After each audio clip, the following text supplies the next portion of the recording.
What's up, YouTube? Jeff Bryant here, back from a long hiatus for another review, this time the all-new Transition Smuggler. I was one of the lucky guys who received this bike ahead of its launch late last summer, and I was able to ride it extensively before winter took hold here in the Tetons. Before I get into this review, there are a few conditions to me receiving this bike I think are worth communicating. First, it would be frame only, meaning this is really a review of the frame set alone, not a pre-built bike from Transition.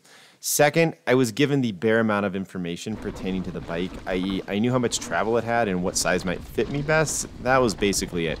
I actually like this, being that nobody is immune to cognitive bias.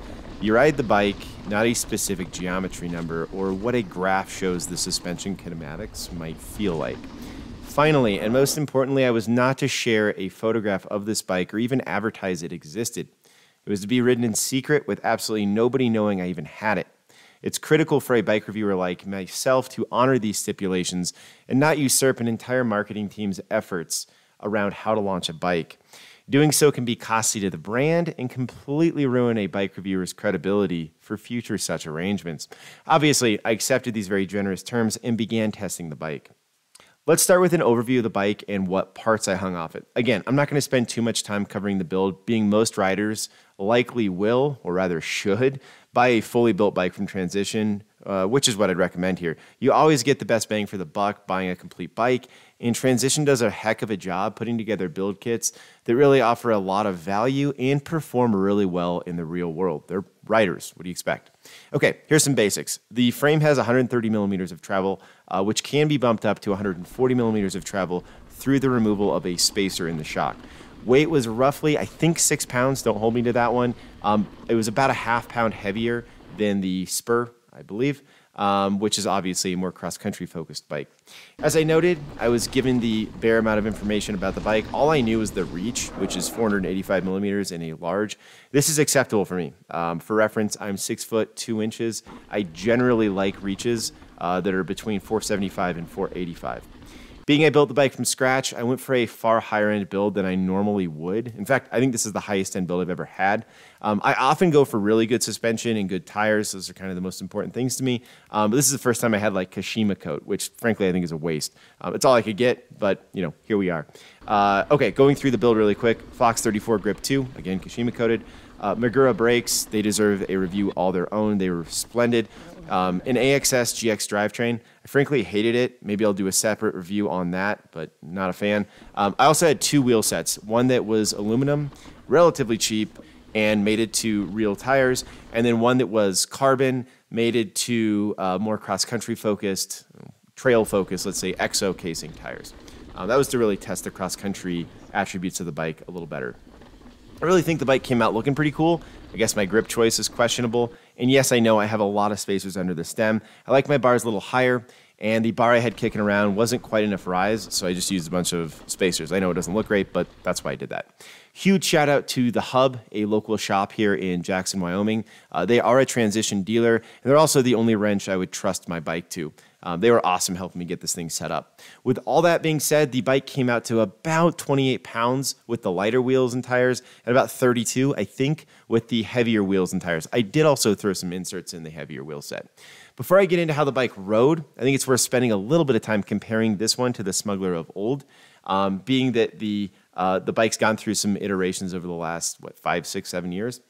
This is the 3rd iteration of the Smuggler. They're not calling it the G3 or anything like that, but it's the 3rd generation bike. It's 10 millimeters more travel than the last generation and 15 millimeters more than the first iteration of the bike. Speaking of that first iteration, the OG Smuggler is a bike I spent a lot of time on and is one of the few bikes I wish I never sold. I have a lot of fond memories from that bike, and I was actually able to put down some of my best enduro results on it despite it having only 115 millimeters of travel out back. For whatever reason, when I put a 160 millimeter fork on that bike, it punched way above its weight. Remember, this was back in a time when Transition only offered, I think, all 27.5 inch bikes, with just the Smuggler being their big wagon wheeled, do we even say that?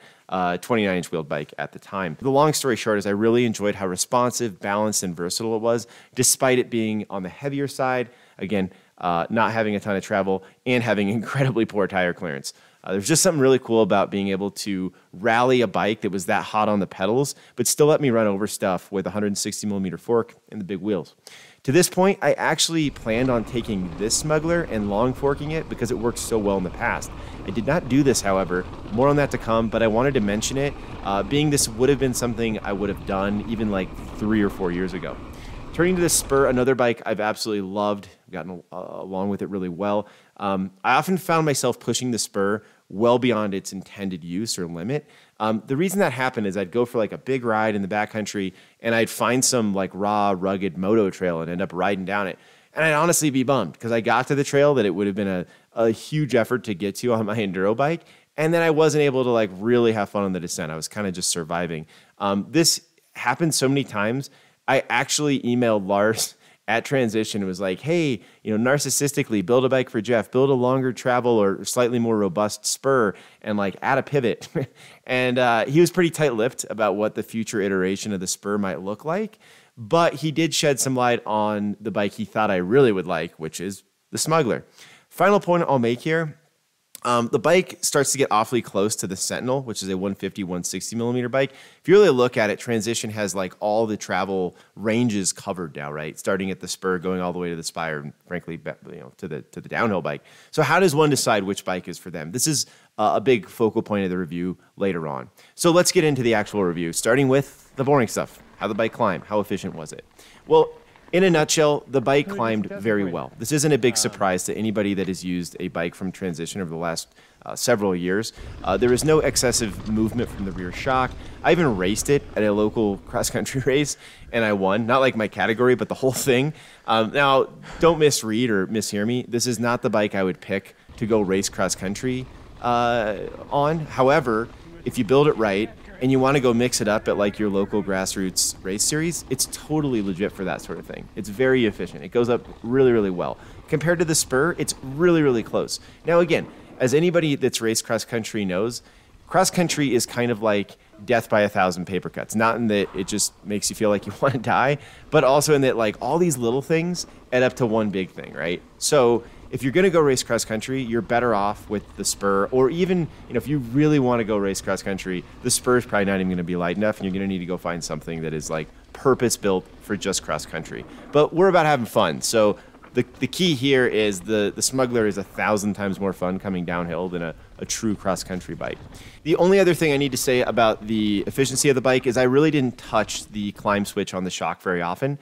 Every now and then on a smoother trail where I was really hammering, I'd use it. But, the fork doesn't have a lockout, and I just didn't find the bike benefited from that switch all that often. I think that speaks to how efficient the bike really is. Okay, enough uphill talk. Let's move on to the fun part, descending. So just how did the new Smuggler go downhill?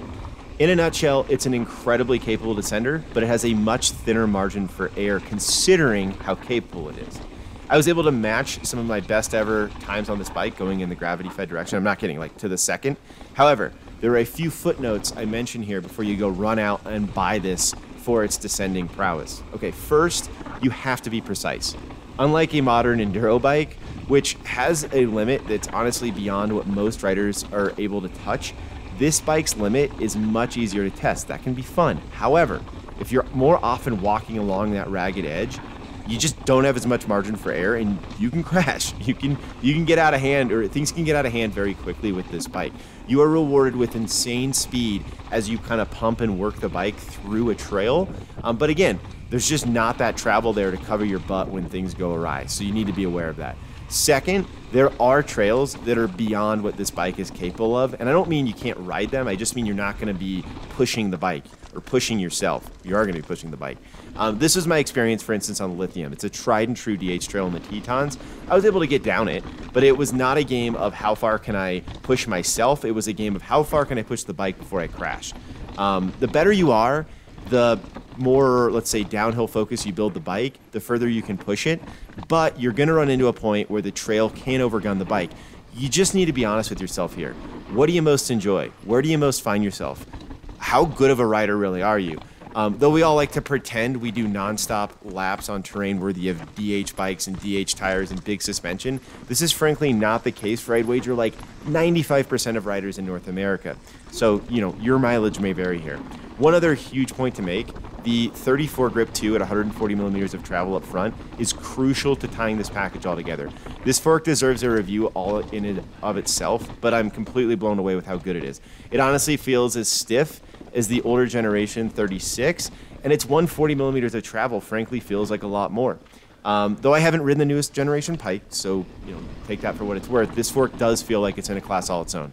It's so good, it completely convinced me not to long fork it like I planned, and just ride it as it came out of the quote-unquote box. I know I built it.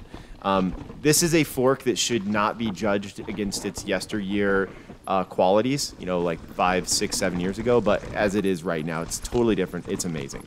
So, turning to, no pun intended, how the bike cornered. This is one of the best cornering bikes I've ridden. I know I always say that with respect to transition bikes, but it's in their DNA. It's in the company's DNA. The riders that work there are some of the better cornering riders in the country, so I don't think it's a surprise that these bikes turn really, really, really well. I had a blast tipping this thing over. If I was gonna build a slalom bike, if that was still like a race series you could go do, I would probably take one of these, put 27.5-inch wheels on it, and call that my slalom bike. It holds a ton of energy corner to corner. Speaking of energy, the suspension was supportive and worked really well, but it didn't leave me thinking that I should go sell my enduro bike and just use this. I'm not going to pretend it felt like 160 mil or whatever. This did not feel like a downhill bike. Those used to Transition's latest generation Horseling suspension is going to get along just fine with this. It doesn't wallow, it doesn't blow through its travel, it held up fine. It rewards riders that are very active, like to pop over things, like to load the suspension, that sort of thing. But like I said, it's not going to eat trail chunder in a way that just has you amazed. It feels like 130 millimeters of travel, and I think that's a good thing. That's what I expected. My only real complaint as to how the rear of the bike worked is I wasn't able to slow the rear shock down to the point where I was really happy with it, but that's a super common complaint for me at 210 pounds and often running a ton of PSI in the rear shock. So this brings us to the $1 million, or at least few $1,000 question. Who is this bike for?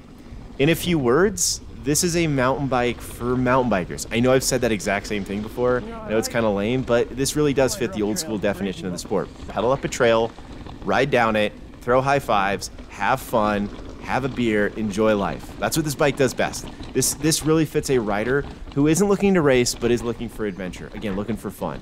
You can build it light enough to put real vertical and mileage under you, but it's going to be, significantly more fun. And I'd say like 90% of the trails going in the downward direction because you're not overgunned with travel.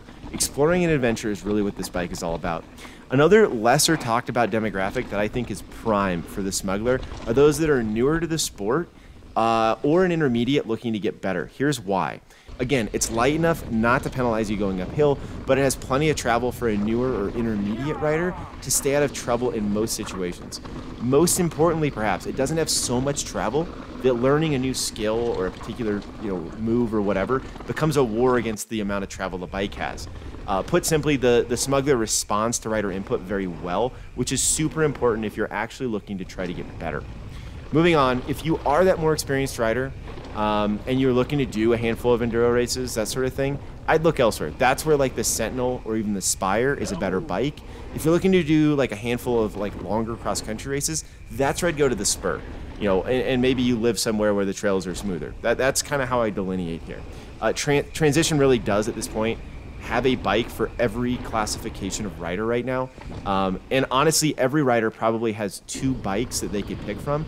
How I would weigh that is which bike will do what I want it to do majority of the time.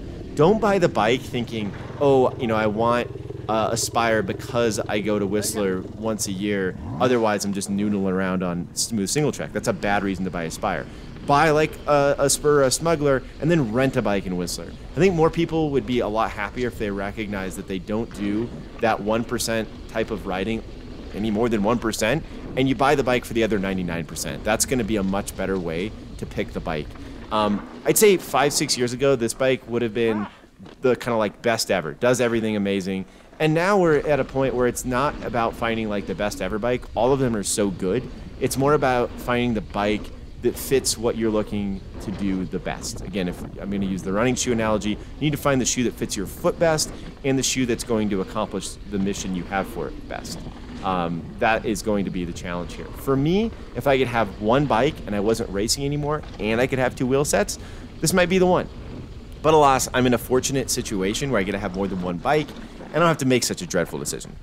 Okay, that's my review. Thanks for checking it out. Really appreciate it. If you like it, please share this review, send it to buddies, whatever. And also, if you'd like, I'd happily do like a YouTube Live or a Twitter Spaces where anybody can ask me questions about the bike and we can do something more in-depth that way. Cheers, everybody. Happy trails. As good as you could have done that.